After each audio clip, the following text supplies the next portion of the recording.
Non-inverting op-amp. Let's refresh what an ideal op-amp is so we can use it in our analysis. Current into the negative pin, 0 amps. Current into the positive pin, 0 amps. And the open loop gain is infinite.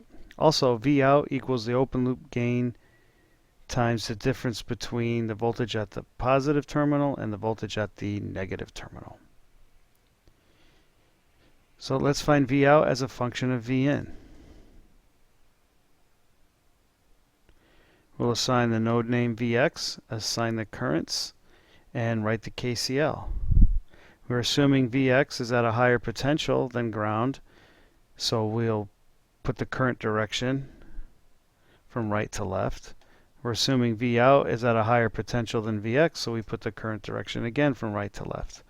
Now I've assumed a current direction of I negative into this terminal, but we're assuming because it's an ideal op-amp that it's 0. Write the KCL, and I1 equals I negative plus I2. If I negative equals 0 because the input resistance is infinite ohms, then I1 equals I2. Now we can use Ohm's law to find the branch currents. I'm assuming that there's a voltage drop positive to negative across R1 and positive to negative right to left. The current direction and the voltage drops definitions are all in the same direction, so the currents are all positive. And so I1 equals Vx minus 0 divided by R1. I2 is V out minus Vx divided by R2. Now we'll use Ohm's law to find the branch currents. V2 or V positive now equals V in, and V out equals the open loop gain times the difference of V in and Vx. We solve for Vx and we get minus V out divided by the open loop gain plus V in. If we allow the open loop gain to go to infinity, as we can see here, that will drive this term towards 0 and Vx will equal V in.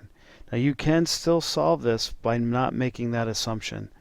The equations look a little messy at the end. They're a little more accurate, but we can see that sometimes we don't need that level of accuracy here because of the tolerance of the resistors that we use. Now we're able to find these currents. I1 is Vx divided by R1, which is Vn divided by R1, and I2 is V out divided by R2 minus V in divided by R2. Plug them back into our KCL, and we can get V out equals the sum of 1 plus the ratio of R2 divided by R1 times V in. Now let's verify these in a simulation. Again, you can use this link, plug it right into LT-Spice, and you should see that V out equals 3 volts, and Vx is very close to 1 volt. Since R2 is 4K and R1 is 2K, that ratio is 2, so 1 plus 2 is 3. V out should equal 3 times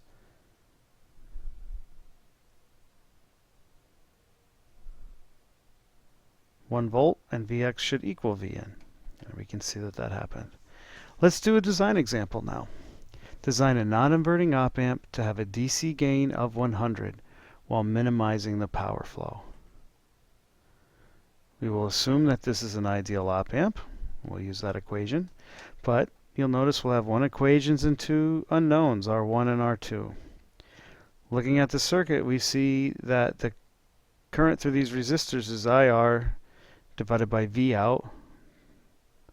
IR equals V out divided by the sum of R1 and R2. Why is that? Well, here's V out and there's ground. If this current is 0, then these two resistors are in series, and the current would just be V out divided by the sum of these resistors. Right here we can see if we maximize R1 and R2, we are minimizing the current and thus minimizing the power. So I want to choose an R2 of 1 mega ohms because that's the largest practical value I can choose. And then I solve for R1 and I get 10.1 K. The closest values in 1% resistors are 10K and 10.2K. This doesn't give us exactly the desired gain, so I try different ratios. So I try 1 meg and 10K, 1 meg and 10.2K, 9.76 and 9.76, 9.76 and 1, or 10K. And you can see that still we're getting the closest gain to our desired 100 by using 10.2K and 1 mega ohm for our resistor values. How much will the gain change if we're using 1% resistors? Well, here's the equation for the maximum gain, and that's 1 plus the biggest R2 can be divided by the smallest R1 can be. And the minimum gain would be 1 plus the smallest that R2 can be, or divided by the largest R1 can be. And we can see that for our design of 1 meg and 10.2K, the nominal gain is 98. It can go as low as 99 and as high as 101. Now we can use this to see how significant letting open loop gain be infinite, and how that the error by making that assumption affects our calculations. So when we run this simulation, I get V out equals 9.903 volts. Now remember, V in changed to a tenth of a volt so that I wouldn't go beyond the rails. So we calculated 99.04. In our circuit with an open loop gain that isn't infinite, it's 1 meg, we measured 99.03. Well, if we look at how much the gain can change just due to the tolerance of our resistors, the inaccuracy caused by assuming open loop gain was infinite is much, much smaller than the inaccuracies that will occur when we go to measure this circuit. So that assuming an open loop gain is infinite, even if it's as small as 1 meg, is still a good assumption to make.